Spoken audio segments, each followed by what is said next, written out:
Magandang hapon po sa ating mga manunood at kung bago ka pa lamang sa aking channel at kung napadaan lamang ako sa wall nyo ay baka pwede paki-subscribe at wag po muna skip ang aking video patapusin po muna para malaman ang nilalaman nito.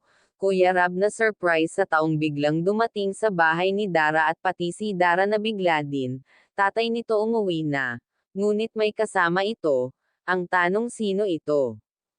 Nagulat si Dara sa biglang pag-uwi ng tatay niya nang walang paabi na darating ito. Ngunit may kasama ito na di niya inaasahan may iba na palang kinakasama itong tatay ni Dara.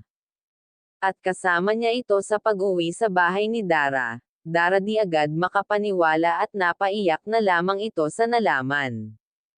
Ngunit kahit ano pa man dahil tatay niya ito tatanggapan parent niya ang kasama nito Bea hindi na pala kilala ang tatay niya.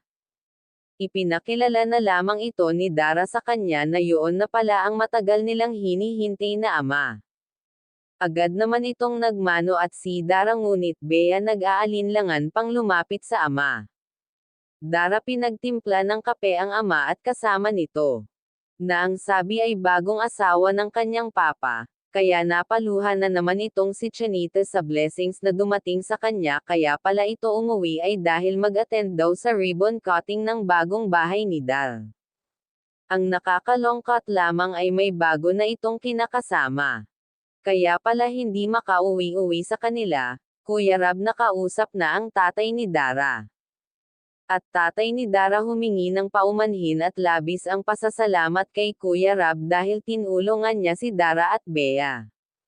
Tatay ni Dara napaiyak sa harapan ni Kuya Rab, dahil daw kay Kuya Rab nasa magandang kalagayan na ang magkapatid.